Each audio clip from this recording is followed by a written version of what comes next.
Hello everyone, welcome back to Sew Granny Sew.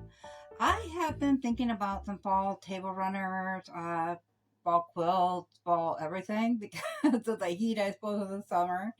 Um, so I was thinking, let's do some acorns. I decided I was going to do a turned edge applique. So I found these fabrics and our quilt squares that I have pre-cut out. And all I did is take shipping paper, which comes in about every box you get anymore. Great way to recycle it. And I cut them at the same size. We have 4-inch squares and 4.5-inch squares. The background fabric is 5, but we will not need any fusing or anything for that one. So this is done in a 4.5-inch square, which will be the size for the acorn.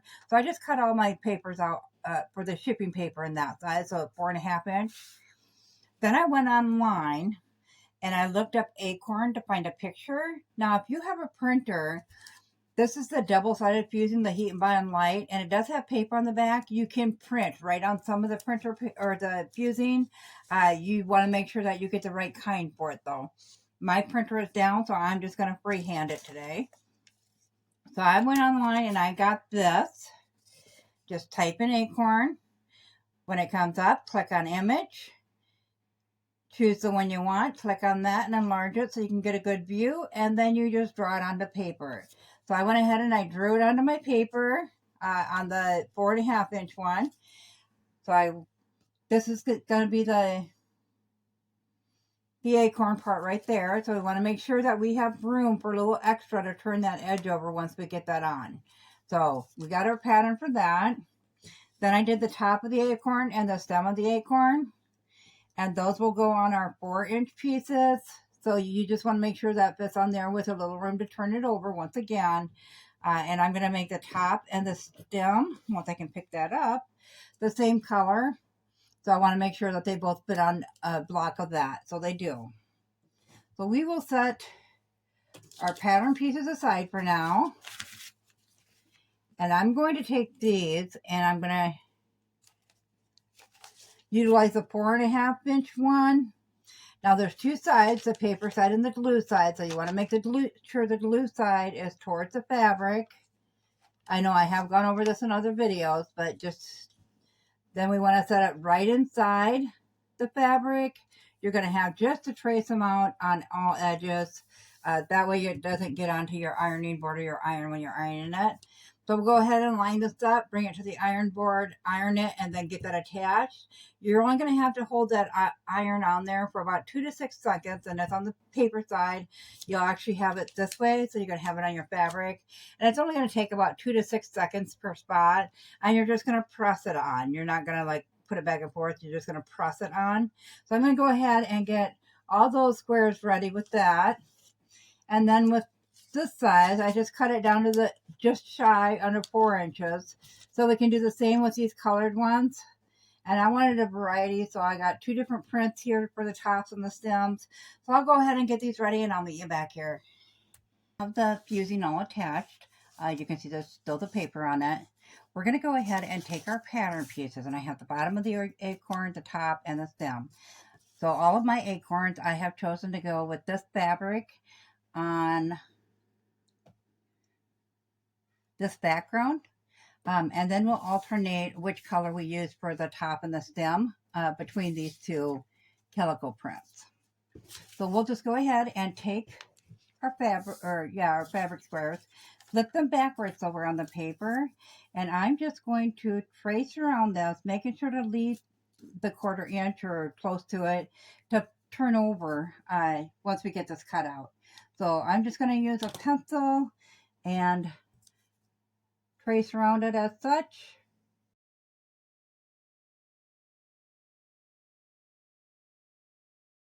Then we'll take our shears and cut that out.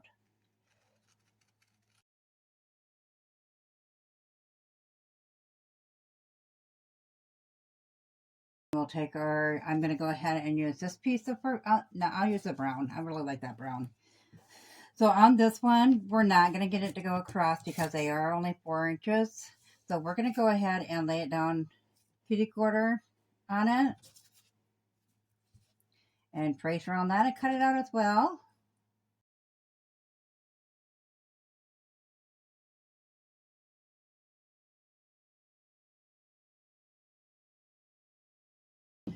Okay, and then on the stem, you want to decide which way you want your stem to go because it does hook one way or the other. I want mine to go to the right. Therefore, when I trace this onto the wrong side of the fabric, I'm going to put it towards the left.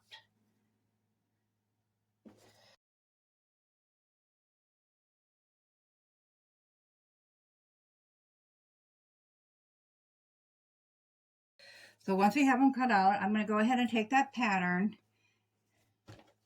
and I'm just going to mark around it.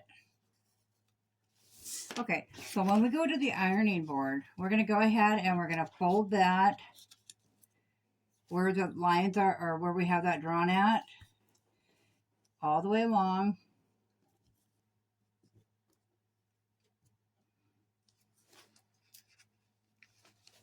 And then we got a little crease in there. You can kind of start folding it and shaping it. And because you do have the fusing on there, it will start sticking. However, if you need to lift that back up, you can still lift that up to replace it if you place it wrong. And just work your way along the edges. Now you do still want to leave that paper on there. That way when you flip it over and you iron it, you're not going to iron your fusing to your ironing board. Okay, we'll bring that into the ironing board and iron that flat, and then we'll come back and work on the other two pieces. This one all ironed out. So we'll go ahead and we will take our backing, pull this off of here, and then we'll place it however we want on the backing. So I'm going to put mine kind of angled. You can put yours straight up and down if you'd like. You can do it why don't we go straight up and down on this one and we'll kind of turn the next one. So we'll go ahead and go to the ironing board and we'll iron that down. That's what it looks like. So we'll go ahead and get our other pieces peeled back and the edges ironed down on those, and then we'll get those attached to that.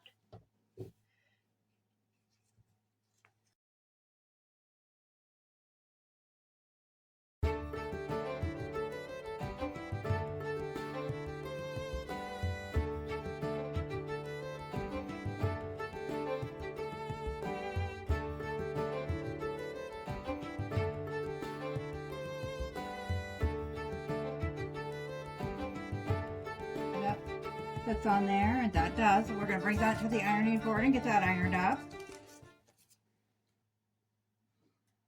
And there's that. And then we'll go ahead and get this one done because I do want to tuck that one behind the top of the acorn. Okay, so I'm going to bring it all over to the iron board all at the same time from here. And I am just going to center or fix that while I'm actually ironing it flat so it stays because it is such a small piece. So I'm going to bring you over to the sewing machine. I'm going to show you how we stitch around this to complete our block. Top part of the acorn, I've decided to go with a rather small straight stitch on it. So I got it set at 1.6.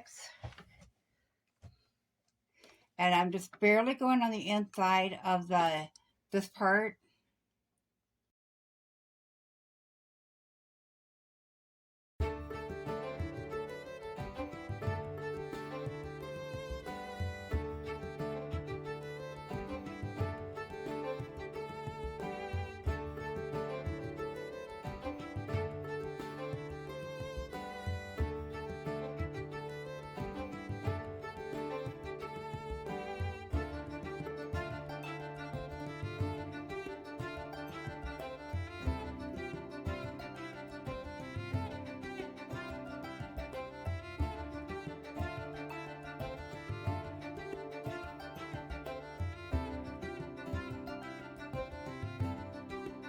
Go ahead and work on the bottom part. We do have the top all in there. So I was going to go with a zigzag, but I think I'm just going to go ahead and stay with the straight stitch on that.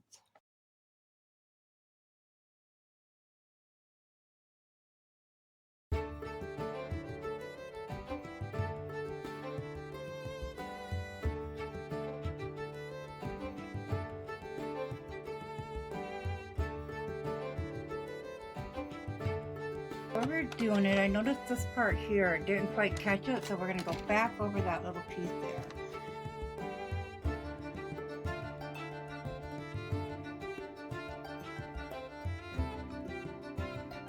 Back over the table and we'll have a look at it. Okay, it looked rather good. Next time I'm going to be very, very careful to make sure to get that. But the rest looks good. Some of the other fabrics we have to go in this, it's stuff like this. I got some Thankful. We have some sunflowers. So a lot of bright, cheerful colors along with some darker ones. So the white, I kind of, or it's not actually white, it's kind of a beigeish tan color thread. And I thought that would really help with bringing out some of the lighter colors as well. So I think that the color match is going to be good with those. I'm really excited to incorporate some more colors into that and make them colors all pop. So let me know, guys, what you think about it. If you found this video useful, give it a big thumbs up because it really helps our channel grow. If you haven't subscribed yet, go ahead and subscribe because we'd love to have you here at Sew Granny Sew. Thanks all. Have a good day. Bye.